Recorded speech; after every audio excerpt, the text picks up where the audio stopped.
bonjour. Bonjour. Pourriez-vous avoir la gentillesse de nous dire en 2 mots ce qu'est le G8? Eh bien, c'est assez simple. Il s'agit d'une réunion informelle de l'ensemble des associations reconnues d'utilité publique dans le domaine du patrimoine. Il y en a qui sont des associations de propriétaires, comme la demeure historique ou les vieilles maisons françaises. Il y a des gens qui s'occupent des églises, comme la sauvegarde de l'art français. Il y a des gens qui s'occupent des maisons paysannes, ça s'appelle Maisons paysannes de France. Et pour ma part, je préside une association un peu transversale qui s'appelle Patrimoine Environnement. Patrimoine environnement, qu'est-ce que cela veut dire? Eh bien, l'idée nous est venue que le patrimoine architectural, immatériel, etc., et le paysage, c'est-à-dire l'écrin dans lequel ce patrimoine se trouve, ce patrimoine bâti en particulier, eh bien, c'était pas mal de les réunir et de les défendre ensemble, de les promouvoir ensemble. Et c'est un peu à ça que nous nous efforçons d'aboutir. Est-ce à dire que le patrimoine est en danger? Mais il est toujours un peu en danger.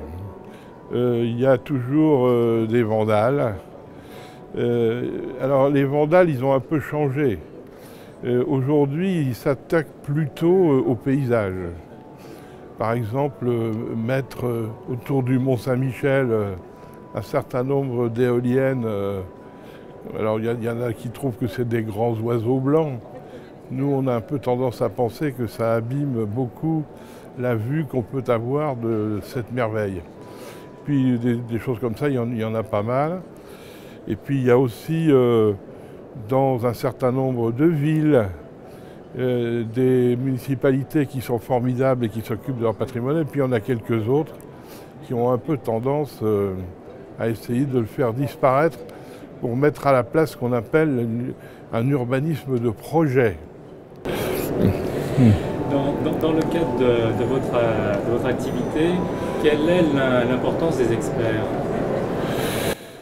Eh bien, ce sont des gens avec lesquels nous nous entendons assez bien.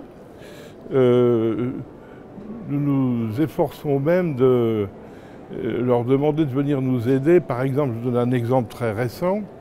Depuis une loi de 2016, de juillet 2016, qui s'appelle la loi Liberté de création, architecture et patrimoine, il y a une grande commission nationale des monuments historiques qui a été créée et qui réunit beaucoup de choses.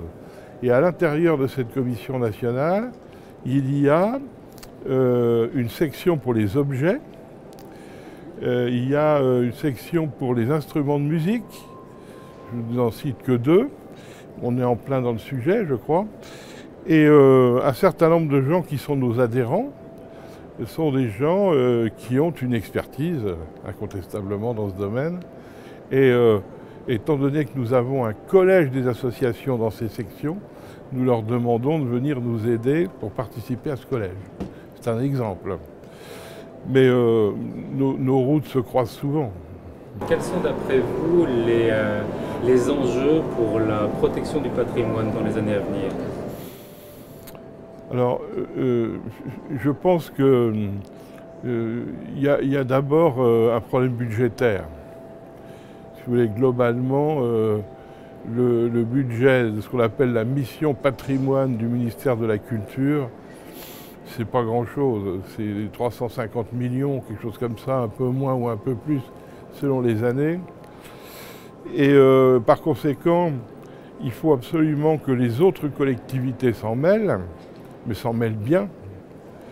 Et par exemple, si on parle des musées, il y a quand même à l'heure actuelle énormément de problèmes de musées, en particulier en province.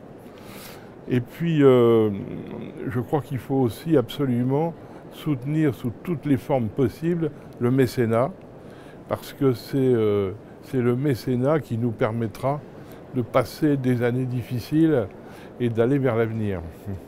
Vous allez participer à une table ronde, vous pouvez nous en dire des mots? Eh bien, écoutez, je crois que l'idée, c'est justement d'essayer de rejoindre un certain nombre de chemins qui se croisent entre l'expertise, le patrimoine et les gens qui s'en occupent de plusieurs côtés.